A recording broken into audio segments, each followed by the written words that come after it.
Emotion, in its most broader sense of explanation, is nothing but a chemical reaction inside our brain, which creates a sensation of different type of feelings on a physical and mental state. Anger is also just like all the other emotions.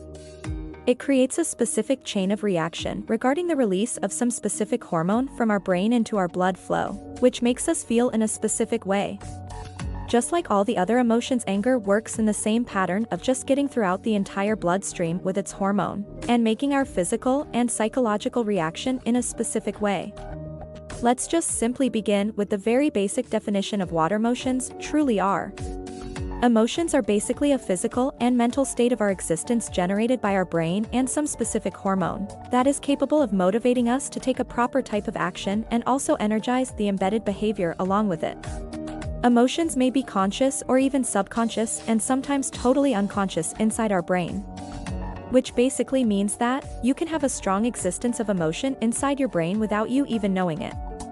Emotions have the capability to slowly lingering in the background of our minds, just like an orchestra, playing a soft ambient music in the distance. On the other hand, emotions also have the capability to feel like a heavy metal concert blasting right in your ears, and insisting you to provide proper attention and also listen to them. Emotion has a various range of its effectivity. The difference between having a specific mood and a specific emotion is that emotion as a temporary and short-term blast of feelings inside our psychological state, whereas if that psychological state stayed for a longer time is called a specific mood. To be honest, both of them are the exact same thing. Just their nature and their time span of sticking on to you defines what they are. Emotions are basically divided into two basic types, depending upon the age which they are first emerging inside the human brain. The first one is basically the primary emotions such as anger, fear, joy, sadness, surprise, and disgust. Primary emotions are more likely to be one of the essential elements for a human personality in order to survive properly, with a balanced life. All of these emotions have different type of reaction on the outer side of a human personality.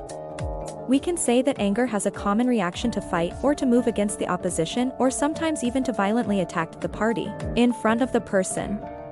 Whereas on the other hand, fear has a completely different type of reaction on the outer side of a human personality, which basically consists of the intention of the tendency to escape or leave from the scene.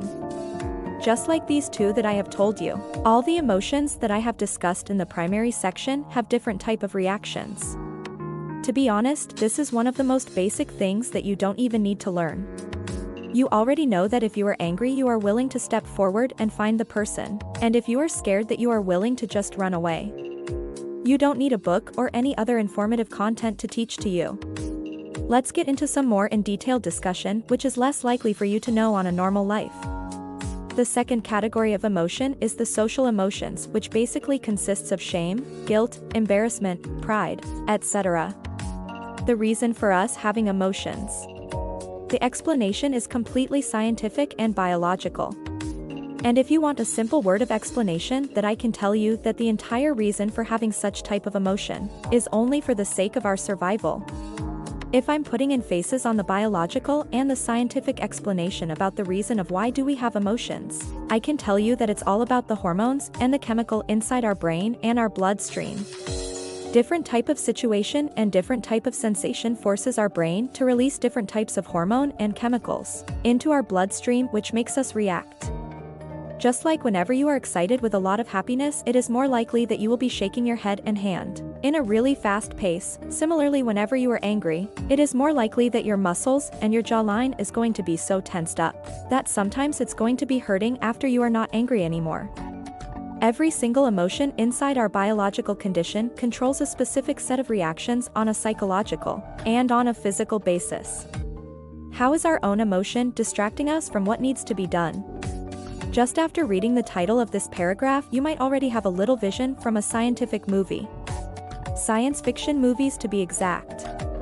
Sometimes we watch step of movies on the television or even in the theaters that in a distant future time when everything is so technological, and so scientific people are telling each other that having emotion is nothing but a waste of time and so on. No, that is exactly the opposite of what I am trying to tell you. Without emotions, humans are not humans.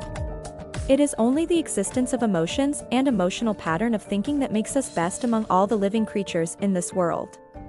Because the capability of judgment along with our emotion is the only thing that makes us superior, and also far better than any other living species in order to survive and to adapt. But it is not necessarily true that all of the emotions that we have inside our biological existence is important or useful for us. But as like all the famous philosophers have said, if there was not the existence of darkness, people would never have valued the existence of light. Just like that, if you really want to appreciate all the good emotions and all the good things in humanity, you need to learn, and also exist with the bad sides of it too. But the problem is that it is more likely to happen in a lot of people that they fail to properly understand the necessity to get rid of the negative emotions as soon as possible. And for those who are actually aware of the necessity to get rid of the negative emotions, make the mistakes of understanding as changing the perspective with just suppressing the negative emotions inside themselves. I know that the last two sentences have been way too much complicated. Allow me to explain. There are two types of people who are in the majority of the entire population around the world. Either people are not being able to understand that they need to put proper attention towards the negative emotion, and proper steps needs to be taken to get rid of them. Or, in the other hand, people are thinking about it in just the wrong way. Just like any other chemical reaction existing in this physical world, every single element of emotion inside is linked with one another that controls our overall well-being and balance of life. Imagine that you do not have any problems related to anxiety or depression or sadness. But somehow, you are getting really angry repeatedly at some action or some incidents done by someone in front of you. There's going to be a certain time when you just lash out with your full anger at that person. After a couple of hours, when you have actually calmed yourself down, you will be now facing a series of rough emotions inside you. Despite of not having any type of problems related to anxiety or depression, you will now be facing a lot of guilt feelings inside your mind that you have behaved really harshly with the person earlier. That one little thought, things could have been done in a different, will slowly start to kill you from the inside. It will reduce your happiness, it will reduce your joy, it will reduce your effectiveness and efficiency for the works that you need to do on a regular basis. I hope that you are being able to see that one single negative emotion has been capable of triggering a whole series of other emotions. And this is exactly how one negative emotion has been capable of triggering a total series of reaction inside our brain, and reducing our overall balance of life. Why understanding emotion is important. As we have been talking a lot about what emotions really are, and how each different emotional has its own set of reactions, it is now time for us to understand why all this study is really important for us. As I've been telling you from the very beginning of this book, that if you really want to get rid of a problem, you need to get to the root of it, and to understand it properly you need a complete study about how and what the entire problem is all about. If you really want to understand what type of emotion you're feeling from inside, and you are quite a bit confused about it, you need to know that there is not a single book or any other informative content, nor any other counselor or professional psychologist can help you with this. The only thing that can truly help you from the inside is your own conscience and how you have been able to understand yourself and your pattern of behavior on the exterior level. I do understand that it is not just as easy as I am saying this in this book. But if it was really that easy, you wouldn't have needed the help of any other person rather than yourself to solve it, right? You need to give yourself proper amount of time and also think about all the things that you have done, and try your best to understand how you are actually feeling when you were in the action of doing all those events. Imagine that you have just had a fight with your friend at school, and now in the evening when you are sitting in your bedroom you are thinking about that incident on exactly how everything happened. The next thing that I am about to tell you might solve almost all of your problems. If you don't want any further discussion, you might get a feeling that you don't need to read any more for it into this book, because you have already got and the biggest answer to all the questions. But if you really need a sustainable solution for the problem that you have, then you need to complete the whole study on this book. As I was saying, in the evening you are sitting at your bedroom thinking about all the events that happened today at school. When you remember each of the second of that event and you are going through the entire scenario, just like you are watching a movie, you will be easily able to spot out some certain events or some certain stage where you made a decision inside your head to react. When you are sitting in your room and thinking about all the scenarios one after another, you will be easily able to spot the decisions and how you would have done it totally in a different way.